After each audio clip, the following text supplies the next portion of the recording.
Évangile de Jésus-Christ selon saint Jean. À l'heure où Jésus passait de ce monde à son Père, au cours du repas qu'il prenait avec ses disciples, il fut bouleversé au plus profond de lui-même, et il attesta : « Amen, amen, je vous le dis, l'un de vous me livrera. » Les disciples se regardaient les uns les autres sans parvenir à comprendre de qui Jésus parlait. Comme il y avait à table tout contre Jésus l'un de ses disciples, celui que Jésus aimait, Simon-Pierre lui fait signe de demander à Jésus de qui il veut parler. Le disciple se penche donc sur la poitrine de Jésus et lui dit : « Seigneur, qui est-ce » Jésus lui répond : « C'est celui à qui j'offrirai la bouchée que je vais tremper dans le plat. » Il trempe la bouchée et la donne à Judas, fils de Simon, l'Iscariote. Et quand Judas eut pris la bouchée, Satan entra en lui. Jésus lui dit alors : « Ce que tu fais, fais-le vite. » Mais aucun des convives ne comprit le sens de cette parole. Comme Judas tenait la bourse commune, certains pensèrent que Jésus voulait lui dire d'acheter ce qu'il fallait pour la fête, ou de donner quelque chose aux pauvres. Quand Judas eut pris la bouchée, il sortit aussitôt. Il faisait nuit. Quand il fut sorti, Jésus déclara : « Maintenant, le Fils de l'homme est glorifié, et Dieu est glorifié en lui. Si Dieu est glorifié en lui, Dieu en retour lui donnera sa propre gloire, et il la lui donnera bientôt.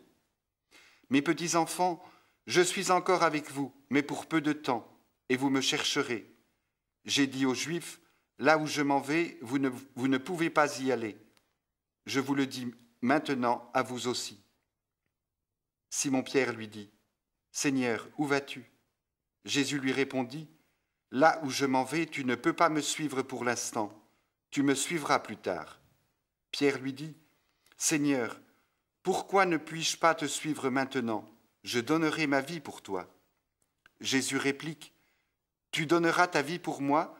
Amen, amen, je te le dis.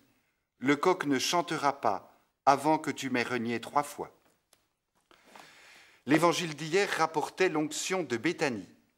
La voix de Judas s'était élevée pour protester contre le gaspillage que représentait à ses yeux le parfum répandu par Marie, alors que lui-même dérobait ce qui était dans la caisse commune.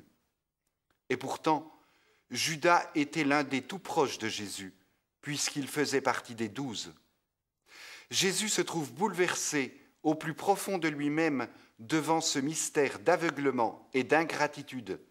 Amen, amen, je vous le dis, l'un de vous me livrera. Les autres ne comprennent pas et s'interrogent. Et quand Judas sortira, ils penseront qu'il va s'acquitter de sa fonction d'économe du groupe.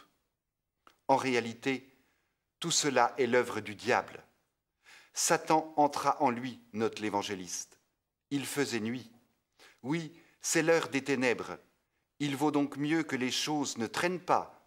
Ce que tu as à faire, fais-le vite. L'angoisse de Jésus est peut-être aussi la nôtre devant un tel mystère d'aveuglement. Nous non plus, nous n'arrivons pas à comprendre. Pourquoi l'amour est-il si souvent mis en échec ? Pourquoi le bien engendre-t-il parfois le mal ?